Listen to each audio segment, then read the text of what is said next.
యాదాద్రి భువనగిరి జిల్లా ఆలేరు మున్సిపాలిటీ పరిధిలో పోలీసులు అర్ధరాత్రి నుంచి ఒక్కసారిగా విరుచుకుపడ్డారు.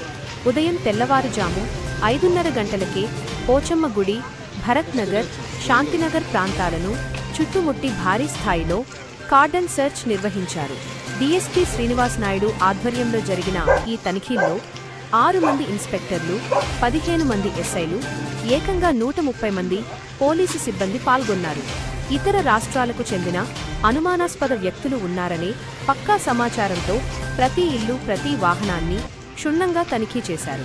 ఈ సోదాల్లో సరైన పత్రాలు లేని 31 ద్విచక్ర వాహనాలు, 3 ఆటోలు, 2 కార్లతో పాటు 8 గ్యాస్ సిలిండర్లు, 50 లీటర్ల అక్రమ చిత్రాన్ని సీజ్ చేశారు. ఎర్లీ మార్నింగ్ ఆలేరులో ఉన్నటువంటి భరత్ నగర్ కాలనీలో కార్డన్ సర్చ్ నిర్వహించడం జరిగింది. దాంట్లో Aleru local police and sub division police మరియు జిల్లా నుంచి రిజర్వ్ పోలీస్ ఏఆర్ ఫోర్సు ఆఫీసర్లు అందరూ కూడా పార్టిసిపేట్ జరిగింది. దీంట్లో ఈ మొత్తం ఆపరేషన్లో ఒక డిఎస్పీ, 6 మంది ఇన్స్పెక్టర్లు, 15 మంది ఎస్ఐలు, ఒక 130 మంది ఎస్సీలు పార్టిసిపేట్ చేయడం జరిగింది. ఈరోజు ఈ యొక్క కాలనీకి చేయడం ముఖ్య ఉద్దేశం ఏంటంటే, ఈ ఏరియాలో చాలామంది నాన్ లోకల్స్, అనుమానాస్పద వ్యక్తులు ఉన్నారని చెప్పి లోకల్ నుంచి మాకు ఇన్ఫర్మేషన్ వచ్చింది చాలామంది. కాబట్టి ఈరోజు సర్ప్రైజ్ చెకింగ్ చేయడం జరిగింది. ఈ యొక్క కాలనీలో కేసులు బెడ్ షాపులు, దీంట్లో 50 లీటర్ల వరకు లిక్కర్ సీజ్ చేయడం జరిగింది. ఒక 2 రౌడీ షీటర్లు కూడా ఈ ఏరియాలో ఉన్న కూడా మేము పిలిపించి ప్రజెంట్ ఉన్నారా లేదా, వాళ్ళ బిహేవియర్ ఎట్లా ఉంది, ప్రవర్తన ఎట్లా ఉందని చెక్ చేయడం జరిగింది. అదేవిధంగా కాంగ్రెస్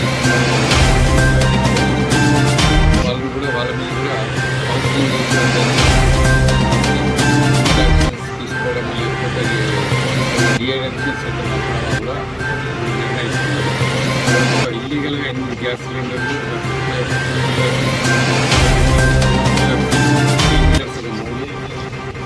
అదర్ స్టేట్ పర్సన్స్ కూడా ఒక 10 మందిని ఐడెంటిఫై చేయడం జరిగింది. వాళ్ళ మీద కూడా పూర్తి డీటెయిల్స్ తీసుకున్నాం. వాళ్ళ యొక్క పూర్వ ప్రవర్తన ఎట్లా ఉందో కూడా చెక్ చేస్తాం. అది కాకుండా మన ఎస్ఓటీ టీము, క్రైమ్ టీము వీళ్ళంతా కూడా వచ్చి పాత నేరస్తులు ఎవరు ఉన్నారా అని చెప్పి మా ఎలక్ట్రిక్ డివైస్ పాపులారిటీ కొనసాగుతుంది.